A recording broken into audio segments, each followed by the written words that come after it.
about to get this one underway. 3 5-minute rounds if they need them in the Cage Warriors featherweight division. Samuel Bark in the black, silver and orange trim. Orlando Wilson Prins in the blue and red. Like a magic eye pattern on those shorts. Trying to confuse him, maybe. We'll see something. There's going to be no surprise what Prins would be looking for, but really interesting that Bark actually seems to be wanting to take this to the ground. It's that interesting thing with that Muay Thai style where even though they want to strike within that clinch range. We've seen Bark in that clinch, and he's so strong. He's so effective in this range.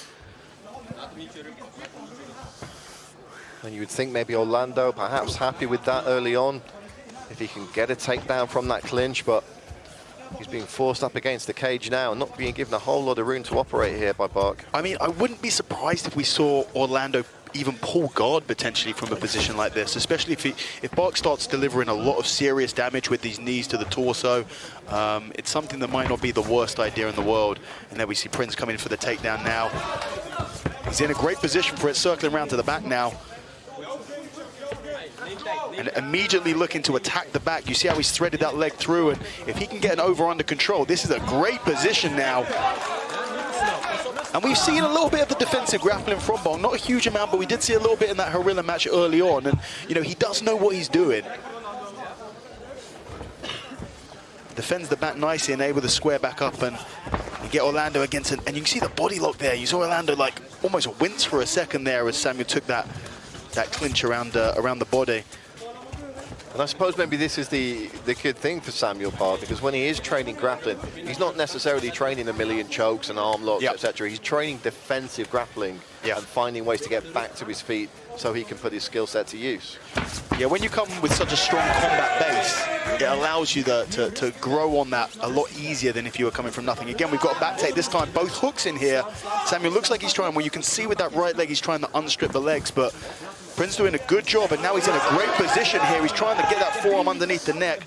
All while, you know, what the really interesting thing is, when you're in this position, it's very often that you look at that upper body, see what's happening with the choke, but really what you want to be looking at, where the real interesting grappling's happening, is with these leg exchanges. You know, with the position that Prins is in, he's switching to a body triangle now. He's trying to get to a position where Bark can't strip those legs, and this is a fantastic one. We've got the classic defense of trying to get back to the feet, but very often from this position, that does not help, and it can actually make it a little bit harder, because you want to be using the floor to actually try and force the opponent onto the wrong side of that body triangle and use that to try and escape. So when you're standing, even though it looks quite impressive, you're carrying a lot of weight here, and it's not really assisting you in the defense. Samuel Bark bringing the fight over to his corner. Yeah, the other thing is, you know, I was talking about this leg pummeling that we saw from Bark earlier on. It's it's basically impossible to do that from this position because your legs are preoccupied by standing. Whereas when you're on the floor, your legs are their only job is to try and pummel out of this position. So that looks like it was under the neck for a second here. I mean, Samuel he's looking pretty relaxed in this position. He needs to start trying to use the fence, in my opinion, to try and turn into his opponent. We can kind of see it here. But Prins is in a fantastic spot. He's still got a minute and a half to work. They're not going to be super slippery at this point. Again, just trying to find a way under the chin there is Orlando Wilson Prins. And you can see Samuel trying to use his hand to strip that grip, and that is really, it is just going to do absolutely nothing. You cannot use your hands to try and break that body triangle position with the legs there. Prins again coming close, and Bark almost kind of slamming there at his back. Yeah, and it's not, you know, you get maybe a little bit of scoring with the damage from that slam bit there, but that's the sort of position where now you can start to escape. Now, Prins is in an armbar, but he's managed to escape from that position. It just shows you the difference. It wasn't necessarily the slam that did the escape in there, it was the fact that now he could actually escape, he could move because he wasn't standing anymore. And Samuel actually taking a crucifix on that left side of Prins. He's got 30 seconds to work from here. I don't think much is going to come of it, but won't be surprised to see Bark try and get a few cheeky little elbows in. Oh yeah, while he's got the time here. Or maybe it's just a case of getting out of this first round, taking a minute, resetting, and getting back to it. I mean, it's a very interesting first round because in one respect, you know, Orlando got to a fantastic position, but then also Samuel was able to survive it.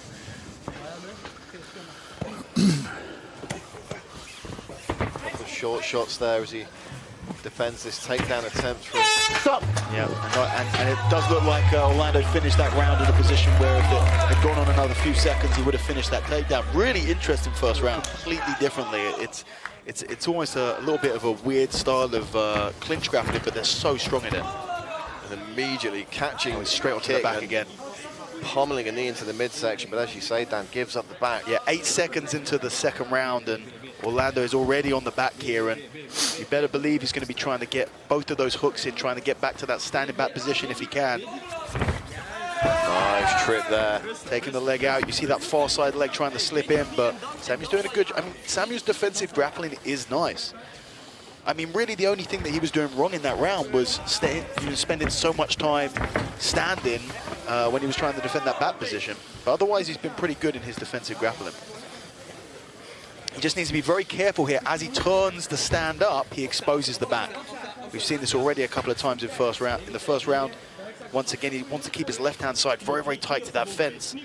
So Orlando Prins can't get round to the side. Good job of squaring back up there.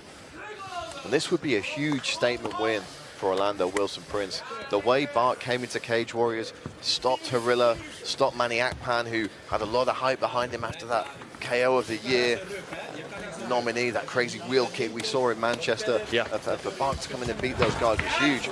And so for Orlando Wilson Prins to essentially steal that momentum here tonight with a win would be massive for the Dutchman going into 2023. Yeah, we haven't seen Samuel Bart be able to really get any of his game off at all so far. We've seen a little bit of striking from the clinch, but so far he hasn't been able to really do that damage that we're so used to seeing from him. Oh, back fist there. And as soon as you see those hands go forward from Bart, you know something bad's about to happen. But Orlando Wilson Prins doing a great job of shutting him down here with his takedown attempts. Yeah, on a single leg here, and you see how he's connected. You see how he's using his left leg to connect to that right leg of Samuel Bart.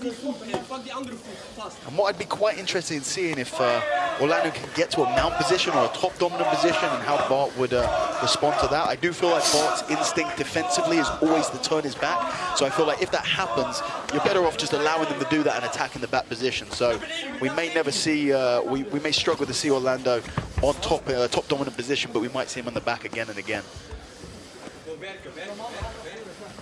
We certainly saw more submission attempts from Orlando in the first round.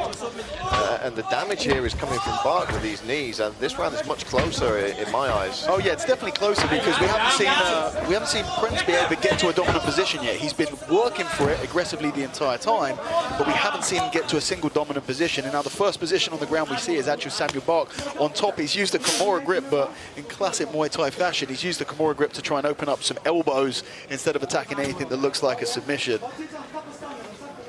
So yeah, you know, so far we've had 3 minutes of this second round. It's been all Orlando Wilson Prins trying to get a takedown and Sam Bart trying to defend against it and delivering some damage in those clinch positions whilst it's happening. Of course, takedowns is just considered a change of position. Nice Unless goal, there's submission attempts, unless there's strikes and damaging strikes landed from the position. Oh, up into a triangle there. This is better for Prins now. Yeah, I mean, Samuel Bart was in a pretty good position in the past. The guy, you see how he brought his hips forward and then that really opened the legs of Orlando Prins. And then he didn't really do anything. He kind of stayed within range. And he's keeping within a position where he can be attacked. A leg lock attempt there, and you can just see the explosiveness of Bart. Even when he tries to defend against submissions, he's sort of flying out of them. I mean, this is a guy who's clearly in fight camps pretty much all year round, so yeah, you're going to believe his conditioning is going to be on point. Again, looking for that, the crucifix there. Yeah, I also can't help but feel that it's actually Orlando who has had the higher output, especially in the second round. He's been so aggressively trying to get these takedowns. He's been clinching and trying to get the takedown the entire time. I'm feeling like he's going to be pretty exhausted by the end of this round. Get your hand off. Don't do it again. Mark Goddard warning Samuel Bart there about grabbing the cage.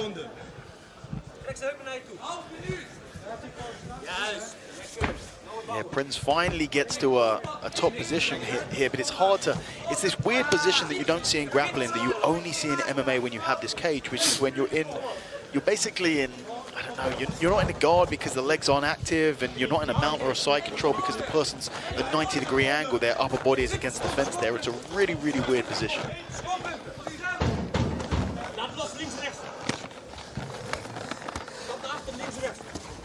Definitely nice shots on the inside there from Prins.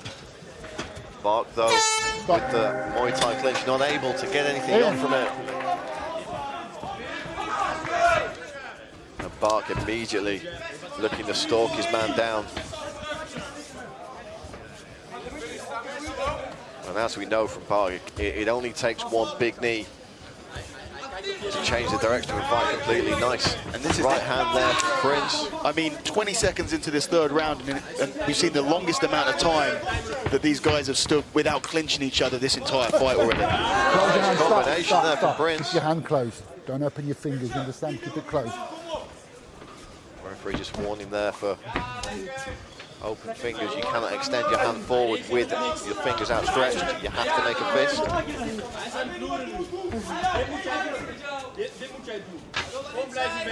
Prins may be feeling a little bit confident on the feet here. I'm sure the entry attempt will come, but he's clipping Samuel. And what a turn up for the books this would be. I mean, there's almost a sense that Samuel Bark is kind of lulling him into a full sense of security here. But so far, I mean, in this third round, a very different third round to the first two. Looking for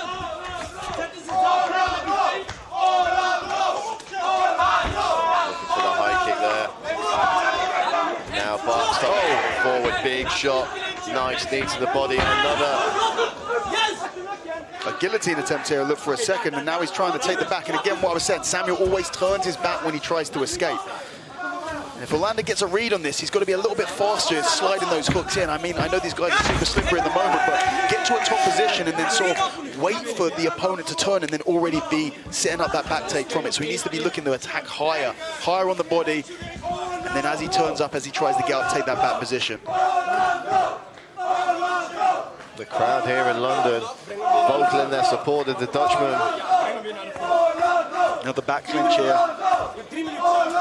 Prins trying to take the legs out from under. And he's able to do it. He's going to try and take the back from here. He's got to be very careful about not slipping over the top. We see him do that a couple of times. Bark is trying to strip that clinch grip. Instead just turns to face his opponent. Nicely executed single leg. Bark's going to grab him around the body here, and watch how Bark turns away to try and stand up every single time. That's when you've got to be jumping in, getting those hooks in, just like he did in that first round, but you know, it's certainly easier said than done. Oh, nice elbow there from Samuel Bark. He's got to watch the angle on those. Oh, Prins in a great position here. If he can just bring Samuel to the other side of him and he can get that second hook and take that mount position. So close there. It just seems that Bark definitely seems to be the physically stronger of the two. Yeah, just relentless as well. He really has made Orlando Wilson Prins work for everything here. Yeah, Bark looks like he's past the half guard now, and he looks like he's trying to pass into the mount position. He's pretty loose here, which is allowing Prins to get into, he's got an underhook on that left-hand side. Bark's got to start putting points on the board here in this third round. He's got to start doing some damage. Prins is going to try and wrestle up from this position. He's got a single leg, and he sees the opportunity. He's going to try and push off of those legs and try to turn onto his knees, try and finish a takedown, but there it goes. But I'm not sure how much energy he has in the tank to try and complete this. Well, there it is. He has enough. And again, we're going to see Samuel turn his back as he tries to get up again. There it is. And that was a lot easier than it was earlier on. Oh, wow. Fall straight into the mount position. Oh, Prins is looking very, very tired in these grappling exchanges, very sluggish. And now Bark looked like for a second he was thinking about taking the back position. Prins tries to roll through to regain a guard, but ends up underneath side control. There's a minute left in this round, and it's a great position for Bark to try and do some damage. Yeah, if Bark can drop some elbows, some hammer fists from here. Good to remember, Orlando Wilson Prins landed some nice shots early in the round, so Bark playing catch-up at this point. I mean, I have a feeling we might see Bark try and slide his knee over into the mount position. But right now he's in a top crucifix. It's pretty nice. He was thinking about, or he's looking at tying up that Kimura grip. I'm not sure if he was going to go for a sub or go back to using the Kimura to open up the body for elbows like he did in the second round. Quite happy to sit here in this top crucifix position. Prins doing everything he can to regain a half guard. He does it successfully. But this is still a great position to strike from. T-style elbows there, just palming up the forehead and dropping them down. Again, trying to pin the arm and strike to finish this fight. More elbows now from Samuel Bark. And he's certainly giving the judges something to think about. Really interesting. In the back half of that round. I think we can probably safely say here from the commentary position, the first round to Orlando Wilson Prins. Yeah. The second, a better round for Bark in my eyes, but again, not entirely sure. Yeah. Orlando started the third round really well. Samuel Bark finished it really well. Who knows? I'd hate to be judging this one. Ladies and gentlemen, after 3 rounds of mixed martial arts action, we go to our judges' scorecards. Your judges score this contest 29-28, 29-28, and 30-27. In favor of your winner by way of unanimous decision, in the red corner, Samuel